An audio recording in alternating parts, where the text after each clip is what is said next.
feeling of freedom, speeding faster through the wind. Capture this moment.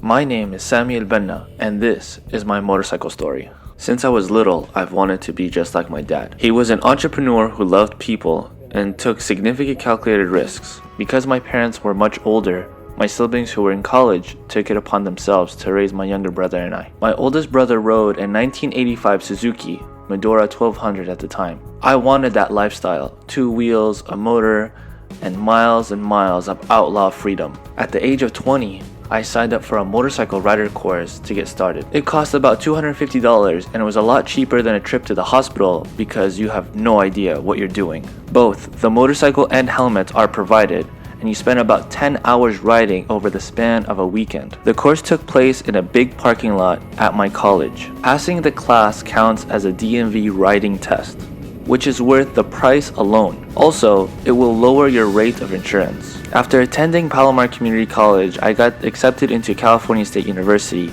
of San Marcos. The parking lot permit fee for the university was a significant increase from the community college. I figured a motorcycle permit was a fraction of the cost. I decided to follow my childhood dream of owning and riding a cruiser. After much searching, I came across a bike that was in my budget. A 2007 Yamaha V-Star, a 250cc V-twin maroon colored motorcycle that I instantly fell in love with.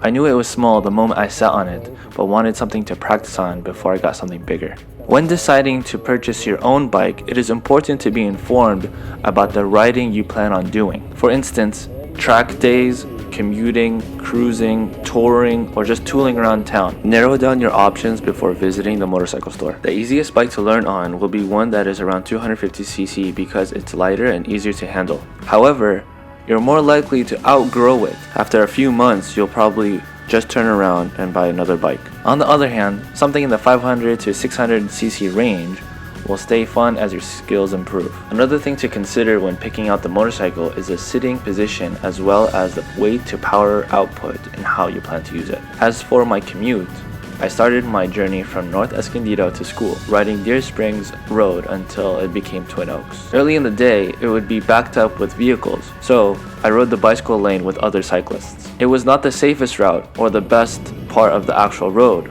but it got me to my destination on time. I rode that motorcycle for 6 months and put 3,500 miles on it. I experienced a fall while riding to school, traveling on the side of the road because it was backed up with drivers. The fall happened in slow motion. I was traveling about 25 miles per hour and a girl driving her white 4-door sedan pulled in front of me. She was attempting to go to the liquor store that was on my right side. It all happened so fast, but I remember it in great detail. I slammed on the front and rear brake. The handlebars of the motorcycle twisted sharply and the bike itself stopped, but I didn't. My body was still in motion. I fell in place, thankfully not skidding on the asphalt. My hip and shoulder took most of the impact. I stood up, I looked at the driver of the white car, saw her utter shock and disbelief. I looked at my bike and picked it right up. My thoughts? All of the cars I passed on this road can't see me in an accident. How embarrassing. I wrapped my leg around the bike and prayed it turned on. It turns on and I leave. Because of the adrenaline rush, I didn't feel the pain at first, but then throughout the day, during class, I began to feel the pain in my hip and my left leg. I visited the clinic to check out my injuries because I was worried I broke or fractured something, and thankfully nothing was broken or fractured, and the pain went away. And I felt fine. The time I got a speeding ticket on my bike, I was riding back from class late at night. The streets were empty and it was a bit chilly. I wanted to get home as soon as possible. I passed a Ford Explorer and didn't think too much of it, not realizing it was a San Marcos sheriff. I rode on and came up to the same liquor store I had the incident of falling and see several police officers surrounding the store. I assume there must have been a robbery or something to promote so many officers at one place. All of a sudden, a cop was behind me flashing the red, white, and blue. I pull in, shut down the bike, and waited. "Why are you speeding, son?" the officer asked. "My parents are expecting me," I answered. As soon as I responded, I confirmed to the officer I was speeding. He proceeded to write the ticket. I sat there and reflected. It dawned on me that I was not speeding at the time. I had a visual of the 6 or 7 cop cars, so I asked, "Do you have a radar gun reading?" "My buddy does and he's on his way," the officer answered.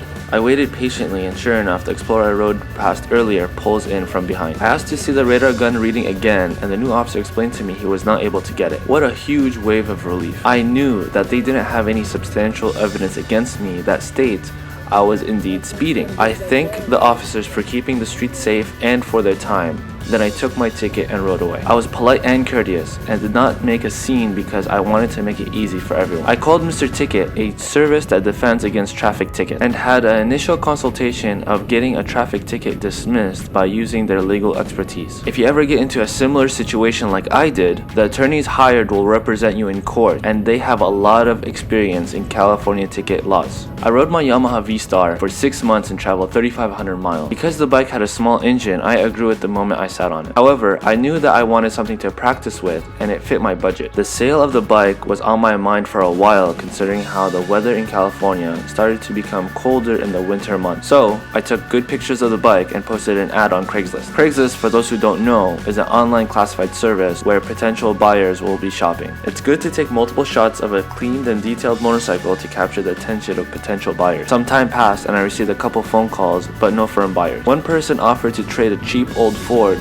but it needed a lot of work. Then I got a caller who seemed serious. I offered to ride down to San Diego and present the bike. She inspected the motorcycle top to bottom. She was worried about possible rusted metal, and I countered with a list of all the components I replaced. A new battery, light, and oil change. Everything was up to date. Any method of negotiation may be fairly judged by 3 criteria. It should produce a wise agreement if agreement is possible. It should be efficient, and it should improve or at least not damage the relationship between the parties. After negotiating, we agreed upon a price and signed the title and handed it over to the new owner. Motorcycles are fun and fuel efficient, however they are more dangerous than cars. You are 30 times more likely to die in a crash from the motorcycle accident than being a passenger in a car. Having said that, and you find yourself still wanting to ride, please consider the following. Find a bike that fits you. Be aware of the seat height and how you reach the handlebars. The bike should be comfortable, and if it feels too heavy, then it probably is. Hone your skills. I cannot emphasize how important it is to take a motorcycle safety foundation riding course. This will get you comfortable with riding in general and learn new skills that would save your life in the long run. It teaches you the basics as well as advanced techniques such as performing maneuvers in emergency situations. Wear the right gear. Go for the leather or reinforced jacket, gloves, full pants, over the ankle footwear for maximum protection. A helmet that is DOT or SNELL certified is essential for safe riding. Also consider purchasing reflective gear that will help other drivers see you during hazardous driving conditions.